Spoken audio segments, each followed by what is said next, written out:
Semangat pagi, salam sehat untuk kita semua. Terima kasih sudah hadir kembali di channel saya, Dr. Gustrin. Kemarin kita sudah membahas tentang sebuah kejadian yang KLB ya, tentang campak, dan juga saya selipin dengan seri leaflet tentang ulcus decubitus. Nah, kali ini kita balik lagi nih ke permasalahan yang sebenarnya lagi dibahas pada tema kali ini, yaitu tentang hubungannya dengan regio perut atau daerah perut. Nah, setelah kita mengenal tuh regio perut ada apa saja di konten yang ini, kemudian saya juga sudah menjelaskan tentang MAH, saya juga menjelaskan tentang adanya tipes, saya juga sudah menjelaskan tentang usus buntu, dan tidak lupa tentang apa? Masuk angin, apakah itu hoax atau fakta. Udah pada lihat belum channel-channel sebelumnya? Terima kasih ya yang sudah menonton, yang belum ditonton deh. Itu bisa juga untuk menjadi bahan edukasi juga ya pada tetangga mungkin atau kepada keluarga yang lain ya, karena kejadian-kejadian itu atau penyakit-penyakit itu adalah penyakit yang sering kita jumpai di kehidupan sehari-hari.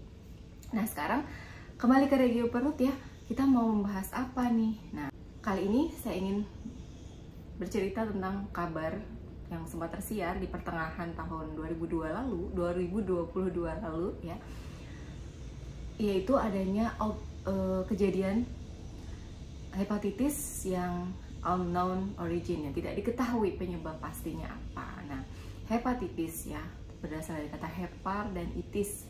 Hepar artinya liver atau hati, dan itis artinya peradangan. Peradangan pada hati ya. Peradangan pada hati ini ternyata cukup sering loh terjadi di Indonesia.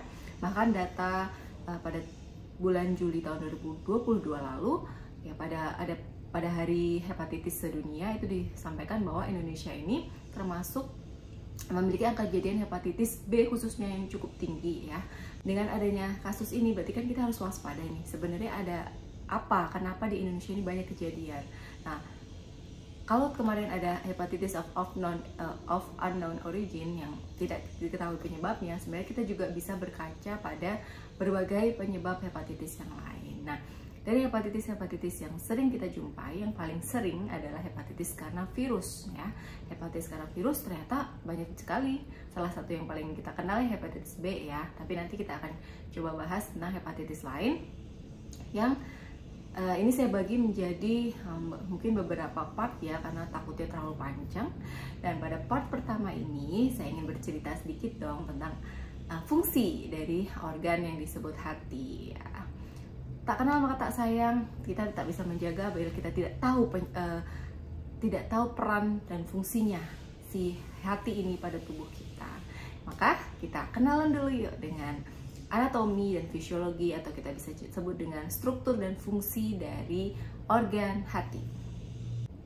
Hepar atau liver atau hati adalah salah satu organ yang penting dalam tubuh kita, bahkan disebut sebagai kelenjar terbesar dalam tubuh yang memiliki peran krusial penting terutama dalam metabolisme. Dalam peran ini, hati merupakan pabrik kimia terbesar dalam tubuh kita. Dalam perannya untuk mengubah zat makanan atau nutrisi yang sudah diserap oleh usus ya, dan disimpan di dalam tubuh untuk dibuat sesuai dengan pemakaiannya di dalam jaringan. Dengan kata lain, hati bertugas sebagai pengolah nutrisi. Karena dirangsang oleh kerja suatu enzim tertentu ya, hati ini memiliki tugas spesial juga sebagai penyimpan glukosa ya menjadi glikogen yang disimpan itu dia di dalam sel-sel hati ini sendiri ya. Makanya nggak heran kalau hati ini sel-selnya itu cukup besar sebagai penampung reservoir yang cukup besar ya, karena dia salah satunya ini sebagai penyimpan glikogen. Ya, nanti suatu saat ketika dibutuhkan, glikogen ini akan dipecah lagi menjadi glukosa ya. Pada awalnya glukosa nih dalam darah, glukosa tahu ya, gula darah ya. Ketika sudah dia kan siap pakai kalau glukosa. Nah, dia kalau kelebihan maka akan disimpan dalam bentuk glikogen ya, bisa disimpan dalam hati, pada otot dan lain sebagainya. Ketika sudah dibutuhkan kembali, maka glikogen ini oleh hati akan dipecah menjadi glukosa siap pakai.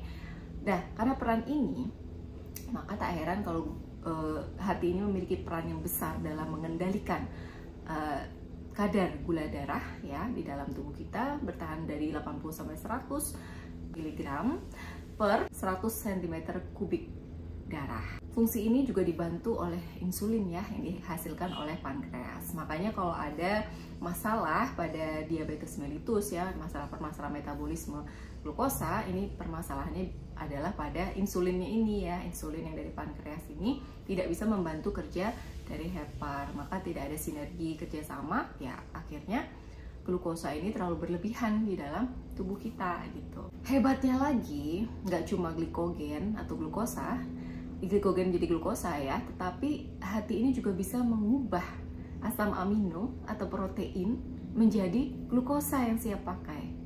Masya Allah ya.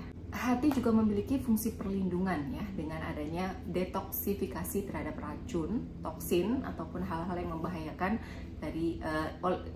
tubuh kita. Seperti misalnya kita minum obat yang terlalu banyak ya, sebut saja paracetamol yang sering overdosis ya, kan maksimal sampai hati hanya bisa mentoleransi, hanya bisa mendetoks racunnya ini, mendetoksi bahan kimia ini hanya 2000 mg per hari. Kalau kita sampai lebih dari itu, maka hati udah kewalahan. Nah, bukannya malah membantu, tapi malah meracuni si hati. Ya, begitu juga dengan kelebihan alkohol dalam tubuh. Alkohol pada peminum alkohol ya, itu bisa menyebabkan permasalahan juga bagi si hati dan akhirnya pada tubuh kita. Tak heran, pil alkohol yang berlebih ini juga bisa menyebabkan hepatitis karena alkohol, bisa juga fatty liver karena alkohol. Makanya nggak heran ya kalau dalam agama Islam ya, Masya Allah, Allah sudah melarang adanya khamr atau alkohol karena memang selain dampaknya yang buruk bagi tubuh kita, buat baik hati maupun pada otak, juga memang dia akan melenakan kita ya dari sebuah kesadaran gitu. Selain itu juga hati akan mendetoksifikasi racun, toksin yang nggak sengaja masuk ke dalam tubuh kita ya. Maka dengan peran ini maka hati juga bisa dibilang sebagai tukang bersih-bersih ya. Selain metabolisme atau pembakaran, dia juga tukang bersih-bersih terhadap hal-hal yang nggak oke nih buat tubuh gitu. Kalau sampai berlebihan, karena kalau sampai sampah dalam tubuh ini berlebihan, maka akan menjadi umpan balik negatif ya bagi tubuh. Akhirnya sel-sel di hati ini rusak ya. Kalau udah rusak, dia nggak bisa melakukan fungsinya yang super banyak tadi dengan maksimal. Nah, kita lihat lagi nih fungsi lain selain tadi untuk metabolisme glikogen, metabolisme asam amino, juga sebagai tempat detoksifikasi racun. Terus apalagi nih fungsi dari hati yang super hebat ini? Di hati juga ada tempat sekresi empedu ya. Kalau kita lihat pada anatominya seperti ini, hati ditempelin oleh kelenjar, satu kelenjar juga namanya empedu. Nah, kalau kita lihat di hati ayam ya, yang sering makan hati ayam kan ada tuh nempel warna hijau ya. Kalau sampai dia pecah kan pahit banget ya, pahit banget. Sehatinya juga rasanya pahit. Sama, hati manusia juga bentuknya kira-kira seperti itu dan ketempelan juga seperti itu ya.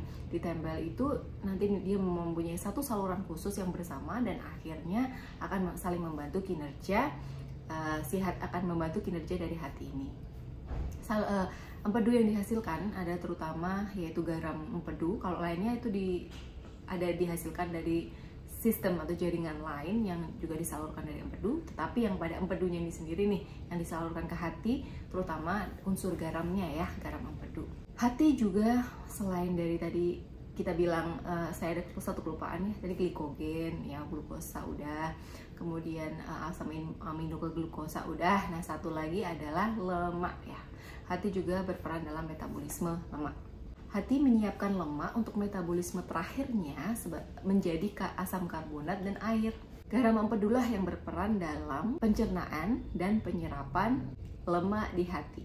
Selain itu juga hati juga memiliki peran penting dalam mempertahankan komposisi atau isi dari darah. Saat masih janin ya, saat masih dalam kandungan, hati berperan dalam membentuk juga sel darah merah si janin. Dia juga berperan ketika terlalu banyak terus dihancurkan. Nah, ini juga di hati nih, menghancurkan sel darah merah yang berlebihan. Hati juga membersihkan bilirubin dari darah, sehingga kalau ini terganggu kita bisa jadi kuning ya, kita sebutnya ikterus.